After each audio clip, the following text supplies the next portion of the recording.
Before anyone told you a proper British sports car had to cost a fortune, somebody was already proving them wrong. These weren't museum pieces. They sat outside ordinary houses on ordinary streets, owned by people who simply refused to drive anything boring. 10 cars, all under £5,000.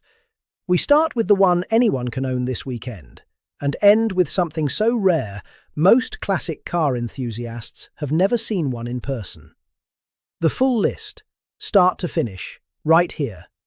If that's your kind of motoring, subscribe and like.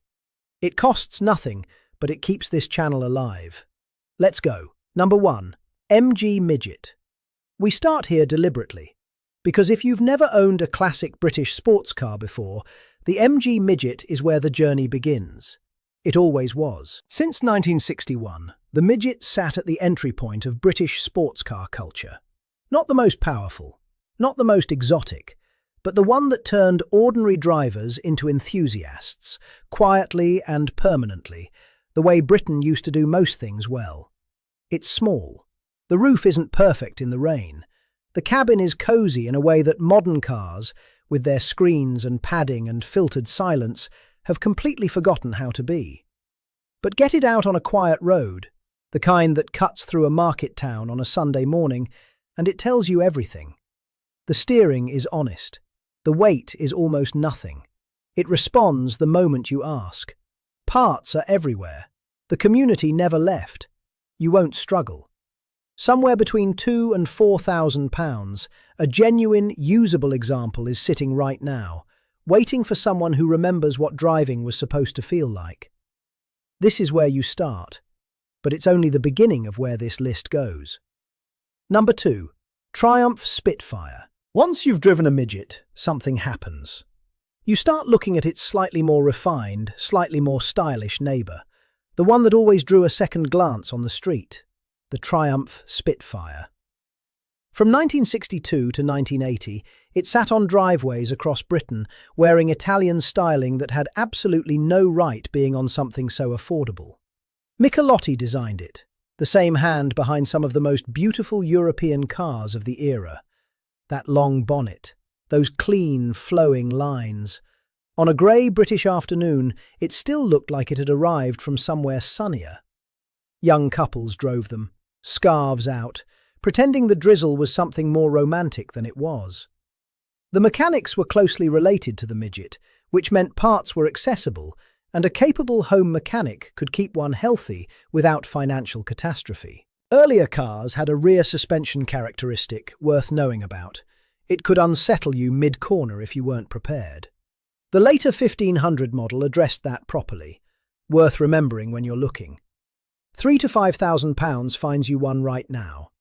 One thing most people don't realise, the Spitfire outsold the MG Midget in several years during the 1960s.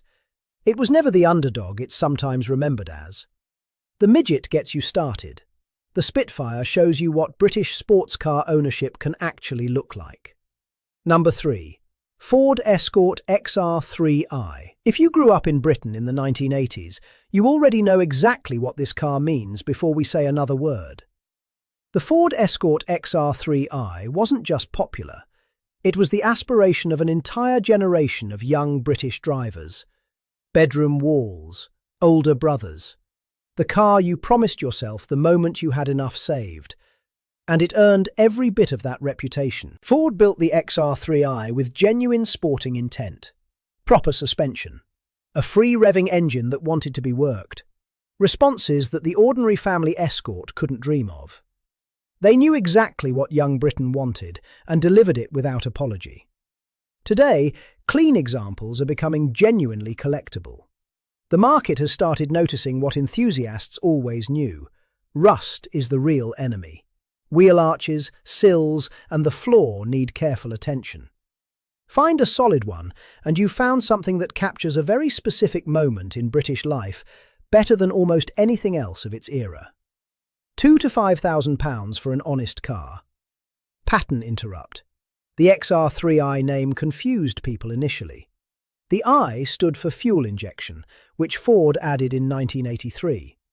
Before that, it was simply the XR3. Small detail.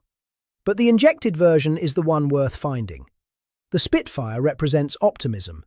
The XR3i represents something different, a generation's shared memory. Both matter. Number 4. Citroën AX GT. This one needs a moment. It's French. That requires acknowledgement on a list like this.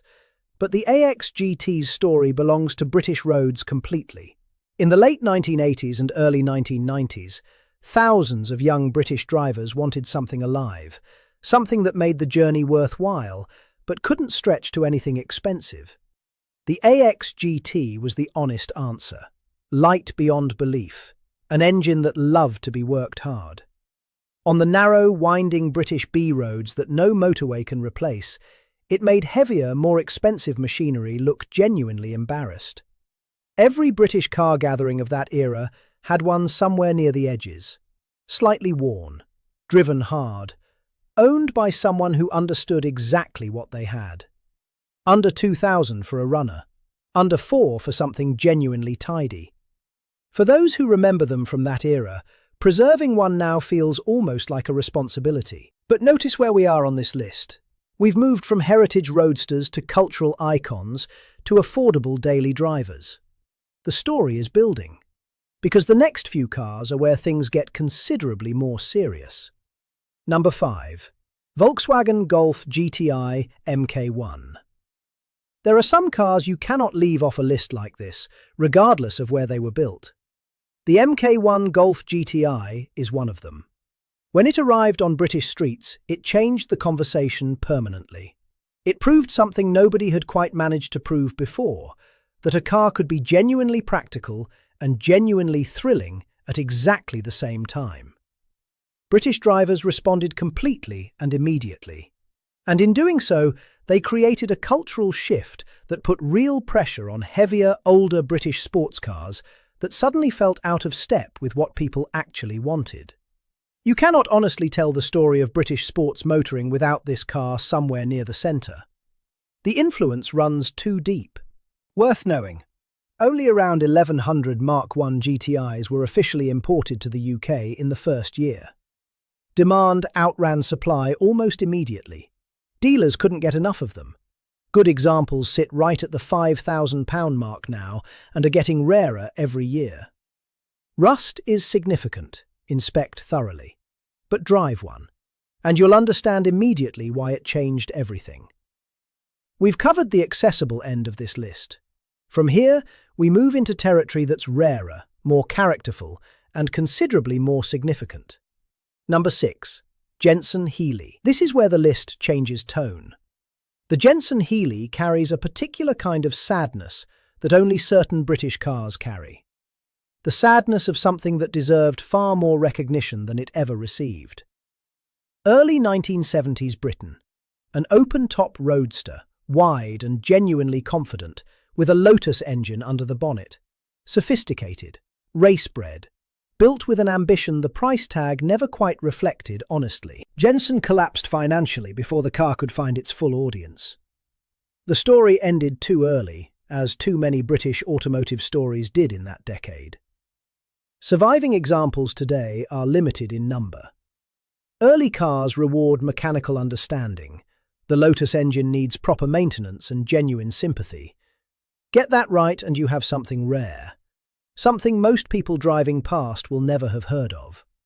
Something that carries the particular weight of what British engineering was reaching for before circumstances intervened. Under £5,000 finds you one. The Jensen Healey was actually praised by American car journalists at launch. Some called it the best British sports car since the original Austin Healey. That verdict never quite made it back across the Atlantic in time to save the company. The Midget starts the journey. The Jensen Healey reminds you how much was lost along the way. And from here, the cars get rarer still. Number 7. Lotus. Colin Chapman had one idea that defined everything he ever built. Add lightness. Not more power, not more technology, less of everything unnecessary. More purity between the car and the road and the person driving it. On British roads, The real ones, not motorways, but the ones that climb over hills and wind through villages that haven't changed in 40 years. A classic Lotus in genuine health is one of the finest driving experiences available at any price. Nothing filtered, nothing softened. Every surface communicates directly. It will ask more of your time than a modern car would dare to ask. Mechanical sympathy matters here. Attention matters. Patience matters. But the reward permanently recalibrates what you believe driving should feel like. And once that happens, ordinary cars never feel entirely sufficient again. Lotus built cars in a converted stables in Norfolk for part of their early history. The idea that some of the world's finest driving machines came from a converted stable yard is, somehow, completely and perfectly British. Under £5,000 opens the door. We're now in genuinely rare territory. But the final three cars on this list, they represent something even more specific. A single company, a single town, a single era of British manufacturing that the world has largely forgotten. Number 8.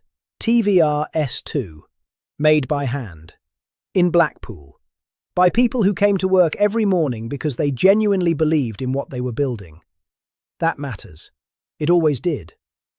The TVR S2 asks something of its driver that modern cars have quietly stopped asking altogether. It asks you to be present, fully involved. There is no electronic safety net absorbing your mistakes invisibly in the background. Rear-wheel drive, genuine power, raw responses, and complete honesty about what happens next. Fiberglass body means rust is not the concern it is on most other cars on this list. Chassis condition and engine health are where your attention belongs. The TVR community in Britain is unlike most others. Passionate, knowledgeable, and genuinely generous with time and expertise. You will not find yourself alone. Under £5,000 gets you through the door. At its peak, TVR was one of the world's largest independent sports car manufacturers. Built in Blackpool, exported globally. A fact that surprises almost everyone who hears it for the first time. The S2 is your introduction to what TVR built. But it wasn't the only chapter in that story. Number 9. TVR Tasman. TVR earns a second place on this list, because the Tasman deserves to be remembered properly. Where earlier TVRs were rounded and curvaceous, the Tasman arrived in the early 1980s with something entirely different. Sharp angles, wedge-shaped aggression, styling that felt genuinely modern and genuinely bold for its moment, a car that looked like TVR had decided to announce itself more seriously to the world. Underneath, a Ford V6 in most examples, proven, dependable, considerably less intimidating to maintain than more exotic alternatives. A car you could actually live with daily, rather than simply admire from outside. It never received the recognition it deserved. TVR was still finding its commercial footing, and the Tasman got somewhat lost in that broader story. But today, that overlooked history works entirely in your favour. Prices remain genuinely low for what you're getting. A solid driving example well under £5,000 is completely realistic. And what you're acquiring is a rare, distinctive piece of British car history that the majority of people on the road around you simply won't recognise. In a world where everything looks identical, that quiet distinction is worth more than it sounds. One car left, and it's the one that brings everything on this list to a proper close. Number 10. TVR Taimar. We end here deliberately, because the TVR Taimar doesn't just close this list.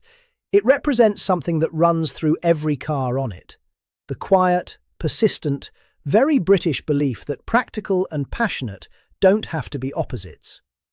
Take everything that made TVR worth caring about. The fiberglass body, the sporting character, the sense that real people built this with real conviction and real pride. And add one simple, brilliant feature. A hatchback tailgate. One change, but it transformed the entire proposition. Suddenly a TVR wasn't purely a weekend indulgence. You could use it, load it, live with it across a fuller range of ordinary British life without constant compromise. Production numbers were small, survivors are genuinely rare, And the people who know what they're looking at have started paying close attention. Under £5,000 still finds you one. It might need work, it might be a project, but it will be something extraordinary.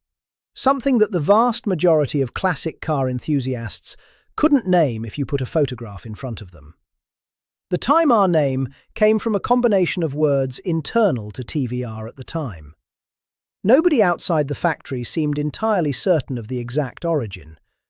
That slight mystery feels entirely appropriate for a car this quietly remarkable. Someone built it by hand, in Blackpool, with genuine pride, at a time when Britain still made things like that. It deserves to still be on the road. And if you've watched this far, so do you deserve to own one. 10 cars. Starting with a midget anyone can buy this weekend, ending with a hand-built TVR that almost nobody remembers exists. All under £5,000. All still out there. All carrying something that modern car showrooms simply cannot sell you. The feeling of a Britain that made things with character, with craft, and with the genuine belief that driving should be worth remembering. You don't see many of these anymore, but they're still out there, on quiet roads, in honest garages, waiting for someone who remembers what they meant. Maybe that someone is you. If this took you somewhere familiar, like the video, leave a memory in the comments. We read every single one. And subscribe, because there are many more forgotten British stories where this came from. We'll see you in the next one.